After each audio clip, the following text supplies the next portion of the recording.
Olá meninas, eu sou a doutora Patrícia Mangueira, sou médica cirurgiã geral e também sou proctologista, que é um médico especializado em tratar da saúde do intestino.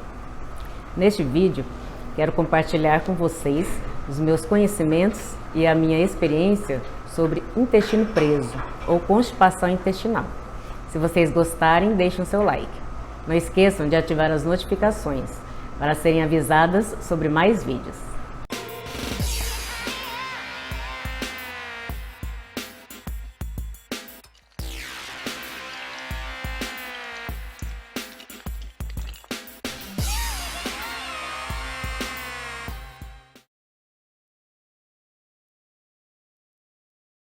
A constipação intestinal tem vários sinônimos. É conhecida como intestino preso, obstipação intestinal, prisão de ventre, entre outros. Ela é definida pela diminuição do número de evacuações, ou seja, da diminuição da frequência com que você vai ao banheiro.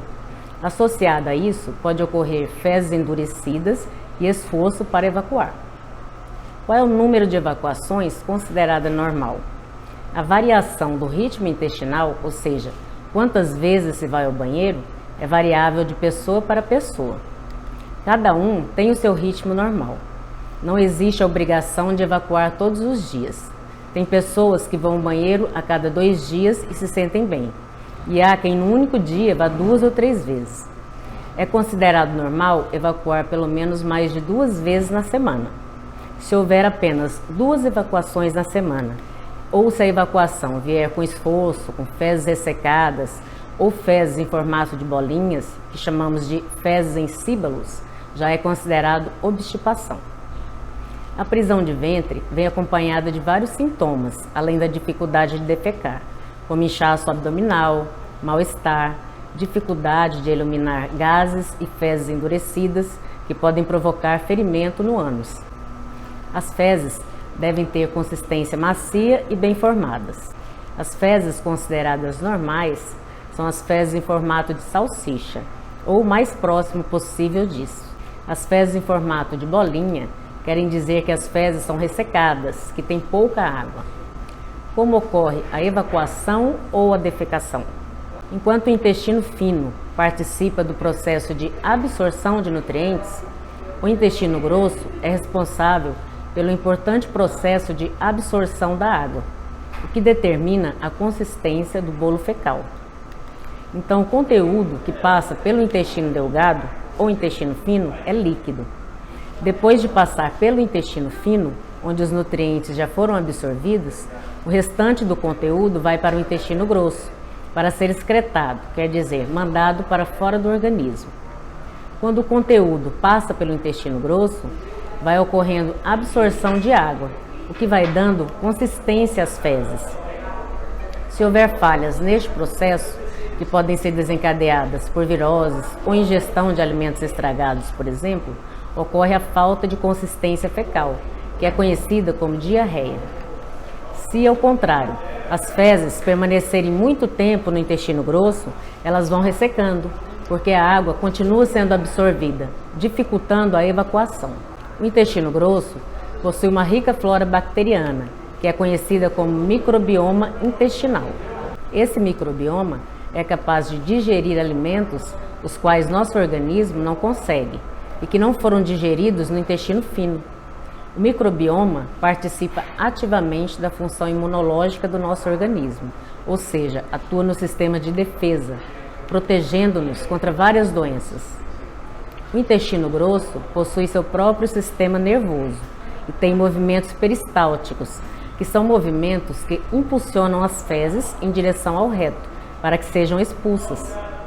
Quando as fezes chegam ao reto, que é a parte final do intestino grosso, as fezes ali presentes provocam uma distensão da parede desse órgão, ou seja, o reto fica cheio, e essa distensão estimula a inervação do reto, avisando ao cérebro que é hora de eliminar o conteúdo ali dentro, ou seja, é hora de evacuar. Isso é chamado de reflexo de evacuação. O reto, então, funciona como um balão, que você vai enchendo de ar. Quando tem muito ar ali dentro, o balão começa a mandar aviso que tem que esvaziar. Existem outros reflexos ou avisos que também podem estimular a vontade de evacuar, como o chamado reflexo gastrocólico, que é um aviso que o estômago manda para o reto. Quando o estômago está repleto de alimentos, ou seja, depois de uma alimentação, manda um aviso ao reto que ele tem que evacuar o seu conteúdo. Por isso, a vontade de evacuar é maior após a ingestão de uma refeição. No entanto, existe um mecanismo para segurar as fezes, para que elas só saiam na hora certa. Esse mecanismo é o esfíncter anal, que é um músculo que fica fechado, e ele só abre quando a pessoa permite, para que as fezes saiam por ali. Quando a pessoa resolve que é hora de evacuar, ela relaxa esse músculo e ele se abre para que as fezes saiam. Notem que a evacuação ou defecação é um mecanismo complexo. Ele envolve o intestino, inervação nervosa, músculos da pelve, ou seja, da bacia, e também envolve o cérebro. Qualquer defeito em um desses mecanismos pode levar ao intestino preso. Quais as causas que o intestino pode travar? Considerando todos os mecanismos necessários para que ocorra uma evacuação, existem várias causas que podem atrapalhar ou impedir esse processo. Assim, podemos classificar o intestino preso em funcional, que é o mais comum, ou ele pode ser secundário a alguma doença. Na constipação funcional, a inatividade do intestino pode ser decorrente de alimentação inadequada, sedentarismo e até por causas psicológicas ou mesmo por ansiedade. No intestino preso por causas secundárias, podemos ter hipotiroidismo, doença de Chagas, doenças neurológicas como mal de Parkinson, uso de medicações antidepressivas, uso crônicos de laxativos e até tumores do intestino. A maioria das causas secundárias de constipação agem sobre a inervação do intestino, tornando o trânsito intestinal mais lento, ou age sobre fatores hormonais, como no caso o hipotiroidismo. Além desses tipos, ainda podemos ter um tipo de constipação de intestino preso que não depende do trânsito das fezes ser lento, mas depende de a pessoa não conseguir expulsar as fezes para fora do reto, pelo músculo do ânus. Isso pode ocorrer por vários motivos, sendo um deles fraqueza na musculatura da pelve ou da bacia, provocada por múltiplos partos, por exemplo. Pode também ser decorrente de algum tipo de trauma psicológico, causado, por exemplo, por abuso sexual, impedindo que a pessoa consiga ter um mecanismo de evacuação adequado. O mais importante, então, é identificar quais são os fatores que estão impedindo o intestino de funcionar normalmente, para que isso seja corrigido. Considerando todas as causas de intestino preso, o tipo que ocorre com mais frequência é o intestino preso funcional, aquele provocado por uma alimentação inadequada, com baixa ingestão de água e de fibras.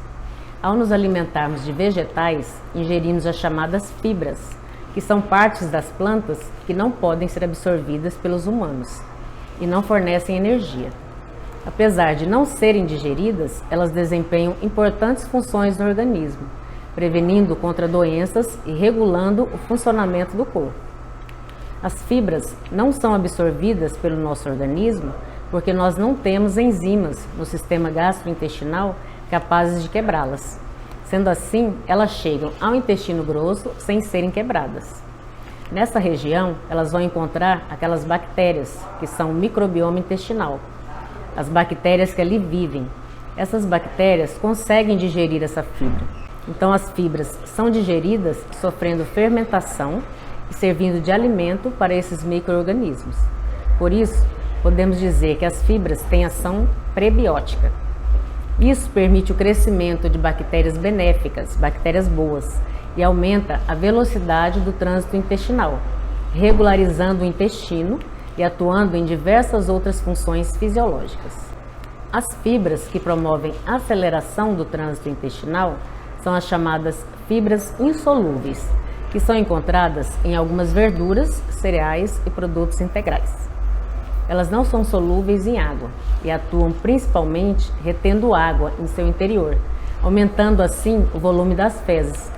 Isso permite uma aceleração do trânsito intestinal, evitando assim o intestino preso. As fibras solúveis em água, que estão presentes, por exemplo, na batata, têm outro mecanismo de ação e não aceleram o trânsito intestinal, mas são muito importantes para outras funções do organismo. A recomendação da quantidade de fibras insolúveis que deve ser ingerida por cada pessoa varia de acordo com o sexo e a idade. Em média, é de 25 a 35 gramas de fibras por dia. Em crianças de até 3 anos de idade, o ideal é a ingestão de apenas 19 gramas por dia, independente do sexo.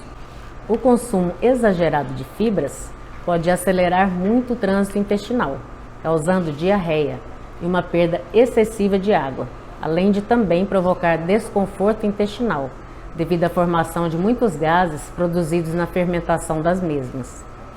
Em pessoas que não têm uma dieta rica em fibra, é indicado que se inicie o consumo gradualmente, ou seja, que se vá aumentando a cada semana até atingir a quantidade ideal.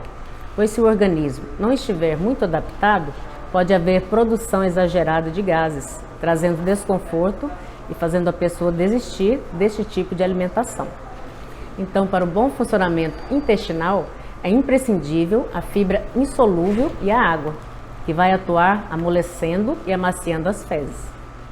Se ocorrer deficiência de uma das duas, ocorrerá constipação. Se após o ajuste alimentar você ainda persistir com dificuldade de evacuar, é importante procurar auxílio médico para investigação, pois em alguns casos o seu intestino preso pode ser por alguma causa secundária.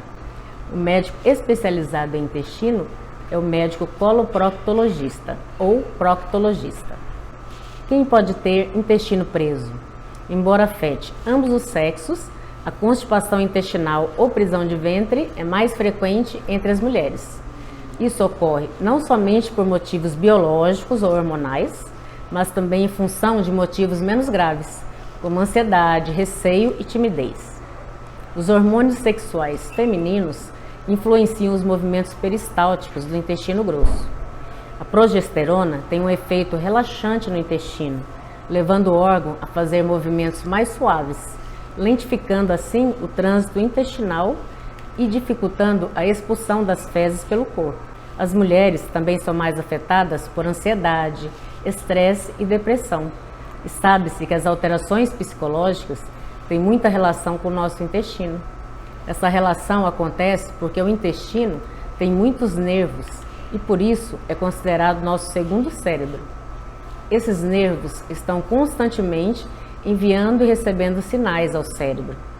O estresse crônico e a ansiedade liberam um hormônio chamado cortisol, que é o hormônio do estresse, além de outros hormônios, provocando inibição da ação do intestino e levando ao intestino preso. O cortisol, atuando no intestino, pode provocar ainda muitos espasmos, cólicas, gerando dor, e também, em alguns casos, podem levar à diarreia.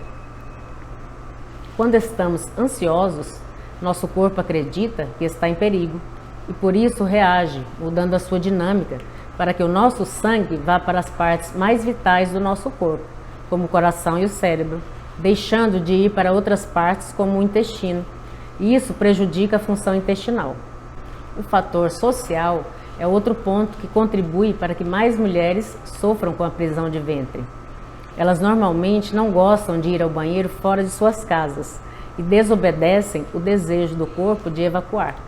Este hábito pode levar ao ressecamento das fezes e aumentar a dificuldade de eliminá-las em outro horário. A gravidez é outro fator que pode influenciar, pois nesse período há diversas alterações no corpo da mulher. Além das mudanças hormonais, o aumento do útero pode dificultar as funções intestinais. Na gravidez, é importante a orientação médica desde o início da gestação, pois em alguns casos pode ser necessária a prescrição de medicação para auxiliar a evacuação. Se necessário, um médico poderá prescrever reguladores intestinais. Na menopausa e nas pessoas idosas em geral, as coisas podem piorar muito, já que as mudanças ocorridas durante essas fases da vida também afetam o intestino. Nesta fase, ocorre diminuição do tônus muscular. O que é isso? A musculatura do intestino fica mais flácida e a função fica prejudicada. Além disso, ocorre também flacidez do músculo do abdômen e perda da eficácia da força de pressão abdominal, com dificuldade para evacuar, além de haver diminuição do reflexo de evacuação.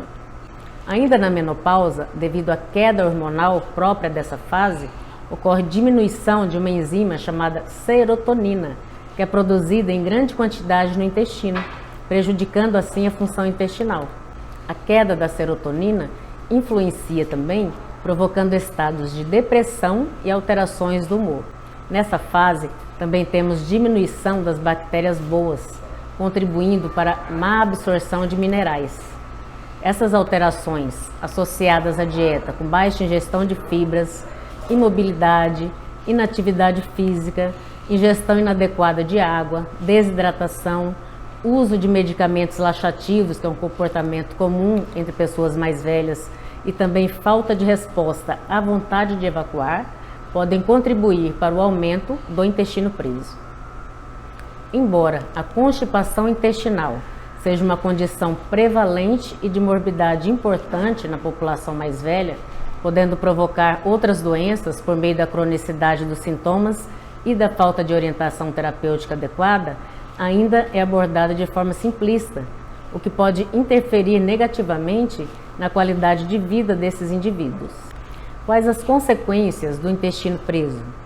A constipação pode levar a diversos problemas que afetam a qualidade de vida, como distensão abdominal, que é a barriga inchada, e cólicas, devido ao acúmulo de gases.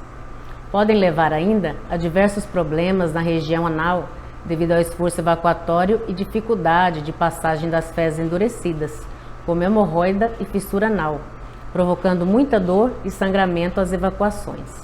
O aparecimento de doenças anais geralmente é uma consequência do intestino preso, mas podem piorar a constipação devido ao fato de o paciente não obedecer ao desejo de evacuar, por medo de sentir dor. Isso leva a um ciclo vicioso, com a constipação piorando os sintomas anais e os sintomas das doenças anais piorando a constipação. A constipação prolongada também pode estar intimamente relacionada com outras doenças, como a doença diverticular, devido ao aumento crônico da pressão intestinal, levando à formação de divertículos, e também ao câncer de intestino, devido ao tempo prolongado das fezes em contato com as paredes do intestino. As fezes contêm compostos nitrogenados, os quais, em contato prolongado com o intestino, poderiam levar a mutações, iniciando o processo de carcinogênese, ou seja, de formação de câncer. O que fazer para evitar ou tratar a constipação? A primeira medida é ingerir alimentos ricos em fibra. A quantidade de fibras na alimentação deve ser de 25 a 35 gramas por dia. Alimentos ricos em fibras são frutas, que devem ser ingeridas com o bagaço ou com a casca, sempre que possível. Algumas frutas devem ser evitadas, porque não aceleram o trânsito intestinal. São elas a goiaba, o caju e a banana.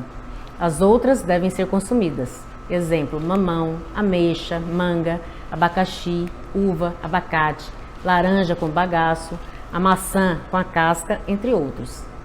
Muitos acreditam que a maçã prende o intestino, mas isso se deve à parte interna da maçã, que é rica em fibra solúvel e não tem essa função de acelerar o trânsito intestinal. A fibra insolúvel da maçã fica na casca e por isso ela deve ser consumida inteira. Já o suco da fruta não contém fibra, mas pode diminuir a constipação pela hidratação das fezes.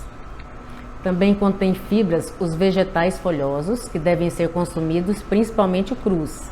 Por exemplo, alface, repolho, acelga, almeirão, rúcula, escarola, entre outros. Também devem ser ingeridos legumes, de preferência com a casca, por exemplo, tomate, berinjela, pepino, couve-flor, brócolis, cebola, alho, entre muitos outros. Leguminosas, como feijão, ervilha, lentilha, grão de bico, amendoim. Observar se com o consumo de leguminosas não há excesso de flatulência, por exemplo, excesso de gases, porque aí elas devem ser introduzidas com parcimônia, ou seja, gradualmente, aos pouquinhos. Cereais integrais, como arroz integral, germe de trigo, linhaça, chia, sementes, oleaginosas, como castanhas, nozes e amêndoas. Muitos pacientes com obstipação me procuram dizendo que o aumento de fibras na alimentação não resolveu para elas, que continuam obstipadas. Quando eu vou investigar a fundo, descubro que as 35 gramas de fibra por dia foi reduzida a uma rodela de tomate e uma folha de alface no almoço. Isso não adianta. Se você não costuma comer fibras, comece colocando fibra no almoço e depois vá aumentando gradualmente, pois pelo fato de não serem digeridas, podem aumentar um pouco os gases logo no início. À medida que o seu organismo for se adaptando, você vai aumentando a quantidade de fibras consumidas. O ideal é que se consuma fibras em todas as refeições. No café da manhã, elas podem ser incluídas na alimentação na forma de frutas, associadas com linhaça, chia, granola, também castanhas. No almoço, priorizar salada de folhas verdes e legumes. Devem ser incluídos pelo menos 3 vegetais diferentes. À noite, fazer como no almoço. Podem ser adicionadas ainda farinhas de amêndoas ou linhaça no preparo de diversos alimentos, como também elas podem ser adicionadas ao suco ou vitaminas. Outro erro comum é que muitas imaginam que vão mudar a alimentação por apenas uma semana, até melhorarem os sintomas. Depois de 15 dias, já retornaram aos antigos hábitos e voltam dizendo que não resolveu. Na verdade, o funcionamento normal do intestino, com a mudança alimentar, pode demorar um pouco para acontecer. Às vezes, leva até uma semana e é mais demorado naquelas pacientes que já usam laxativos. Deve-se persistir na alimentação rica em fibras, além de ter em mente que a mudança alimentar é para o resto da vida. A segunda medida é ingerir acima de 8 copos de água por dia, acima de 2 litros. Não adianta introduzir fibra na alimentação se não associar água também. A fibra alimentar que não é digerida vai até o intestino grosso e retém água no seu interior, impedindo que toda a água das fezes seja reabsorvida. A água vai hidratar as fezes, permitindo que elas fiquem mais macias, facilitando a passagem pela região anal. Na maioria das vezes que o intestino não funciona, ou falta fibra na alimentação ou falta água. Eu costumo dizer aos meus pacientes com o intestino preso: a água para você é igual remédio. Não espere dar vontade de tomar. Tome igual você toma medicação. Se passar o dia fora de casa, leve uma garrafinha de 500 ml e tem que tomar no mínimo 4 garrafinhas. É uma forma de você não se perder na contagem, porque sempre tomamos menos água do que imaginamos. A terceira medida que pode auxiliar a pessoas com intestino preso é ingerir probióticos, que são iogurte com lactobacilos especiais e alimentos fermentados, os quais contêm probióticos, ou seja, bactérias boas que auxiliam no tratamento do intestino preso. Exemplo, iogurtes fermentados, kefir, kombucha, chucrute. A quarta medida é evitar alimentos constipantes, ou seja, alimentos que prendem o intestino. Quais são eles? Massas em geral, então deve-se dar preferência a massas integrais, porque as massas refinadas prendem o intestino. Cereais refinados e farinhas, como arroz branco, farinha de trigo refinada, farinha de mandioca, creme de arroz, amido de milho, polvilho e todos os produtos utilizados com essas farinhas, como bolo, biscoito, tapioca e cuscuz. O queijo também prende o intestino. Você sabia que ingerir uma xícara de café faz você sentir vontade de ir ao banheiro? Isso já é comprovado cientificamente. No entanto, ainda não se sabe qual é o mecanismo principal que leva a isso. Alguns apostam na cafeína, que é uma substância estimulante e pode favorecer os movimentos peristálticos, ou seja, as contrações intestinais que provocam a movimentação das fezes e permitem a vontade de evacuar. Mas essa não é a única teoria, pois alguns estudos mostram que até o café descafeinado pode soltar o intestino. Portanto, além da ação estimulante da cafeína, existem outros compostos do café que podem estar relacionados ao processo de aceleração do trânsito intestinal. O café também aumenta a acidez do estômago, o que poderia acelerar o trânsito do intestino. Outro fator importante para te auxiliar no intestino preso é fazer atividade física. A atividade física, além de oferecer inúmeros benefícios para a sua saúde, também ajuda a estimular o funcionamento do seu intestino, pois ela estimula o peristaltismo, que é o movimento que empurra os alimentos ao longo do tubo digestivo e melhora muito o funcionamento intestinal. Obedecer ao desejo evacuatório também é muito importante para se evitar o intestino preso. Isso quer dizer ir ao banheiro quando você estiver com vontade.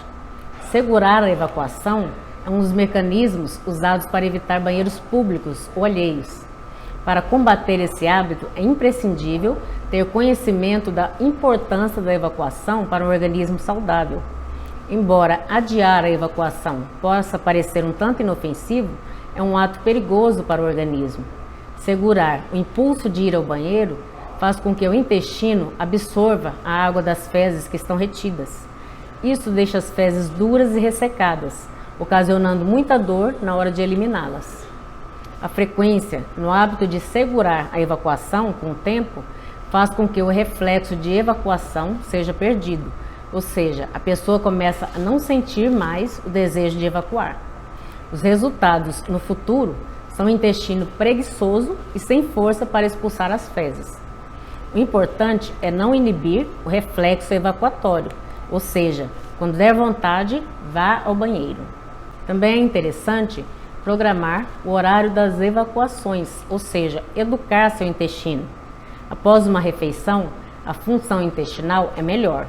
Por isso, procure evacuar logo após esse período. Saber a frequência de funcionamento do intestino e o aspecto das fezes também é muito importante para cuidar de forma adequada do seu intestino.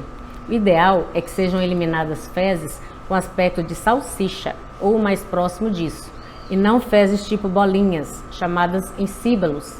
Se você estiver com esse tipo de fezes, deve melhorar a alimentação. Sentar-se no vaso adequadamente é outro fator importante para você conseguir evacuar bem. A melhor posição para conseguir uma boa evacuação é a posição de cócoras, porque nessa posição você exige menos dos músculos do abdômen e dos músculos da pelve na hora de ir ao banheiro. Essa posição permite uma angulação adequada do intestino e também facilita a saída das fezes. Para simular essa posição no vaso sanitário, deve-se sentar com os joelhos acima da linha do quadril. Para isso, você pode utilizar um apoio para os pés, como um banquinho pequeno, uma caixa de sapatos, um balde, um cesto virado ao contrário. Essa posição também é indicada para crianças que não conseguem apoiar os pés no chão quando sentadas no vaso, e isso dificulta muito a evacuação. Evite usar laxantes sem prescrição de um médico. O uso crônico de laxativos pode deixar o intestino preguiçoso. Existem vários tipos de laxativos, com diversos mecanismos de ação diferentes. Alguns têm uma ação mais fisiológica. No entanto, outros, que são chamados laxativos irritativos, agem estimulando o sistema nervoso do intestino, aumentando as contrações desse órgão e acelerando muito o trânsito intestinal. E por esse motivo, podem dar muita cólica algumas horas após a ingestão, além de dar diarreia. O uso prolongado desses laxativos destroem a inervação própria do intestino, levando à desmotilidade colônica, ou seja, o intestino não funciona mais adequadamente. No início, a pessoa só consegue evacuar utilizando laxante, e há necessidade de aumentar a dose progressivamente, até que o ponto em que você não consegue mais evacuar, mesmo utilizando uma dose alta. Esses laxativos são os mais conhecidos pela população e são os mais utilizados. É importante ainda gerenciar ansiedade e estresse, evitando situações que vão te levar a isso. Às vezes, até viagens podem gerar muita ansiedade e provocar o intestino preso. Pessoas muito ansiosas devem fazer obrigatoriamente uma pausa no dia para meditação, mindfulness, exercício de respiração, para que consigam administrar melhor o dia a dia.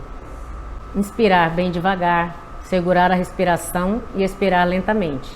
Esse relaxamento ajuda a ativar a resposta de repouso e digestão, um mecanismo natural de recuperação do nosso organismo. Em casos que não se consegue fazer gerenciamento do estresse sozinho, deve-se procurar um profissional para psicoterapia. A evacuação é um ato que exige concentração, atenção, porque exige a ação adequada da musculatura da pelve. O ideal é ir ao banheiro com tempo e sem correria. É o que acontece muito, por exemplo, com as mamães que têm crianças pequenas. Elas vão ao banheiro com a porta aberta para ficar vigiando o filhote. Ou então elas são interrompidas toda vez que sentam no vaso. Se você já tem dificuldade de evacuar, peça que alguém tome conta da criança, enquanto você se concentra no banheiro. A massagem abdominal também é importante e ajuda você a conseguir evacuar. A massagem abdominal é um método auxiliar no funcionamento do intestino.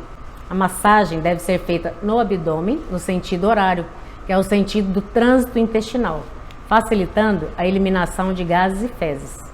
Existe uma situação de urgência em que a pessoa tem o intestino tão preso que passa muitos dias sem evacuar, até semanas. E às vezes pode acontecer de acumular fezes no intestino que já estão lá por tanto tempo que elas vão ficando empedradas, de tão ressecadas. Isso é chamado de fecaloma. Nesse caso, a pessoa não consegue mais evacuar normalmente, mesmo com todas as medidas anteriores. O fecaloma pode ser diagnosticado por um médico, através de um exame físico, da palpação abdominal e também com o auxílio de exames de imagem, como raio-x de abdômen. Nesse caso, o paciente terá que ser submetido a um procedimento para evacuação dessas fezes. Isso é realizado utilizando os chamados enemas. O enema é um frasco de soro próprio para ser utilizado pelo reto, no intestino. Ele tem algumas substâncias que vão amolecer as fezes, permitindo a saída das mesmas. Então, meninas, espero que o vídeo tenha sido útil para vocês. Se vocês gostaram, deixa seu like aqui embaixo. Pode ficar à vontade para compartilhar com alguma amiga que vocês achem que precisa dessa informação. Se tiverem dúvidas, deixem sua pergunta aqui embaixo que terei prazer em responder. Um grande abraço e até o próximo vídeo.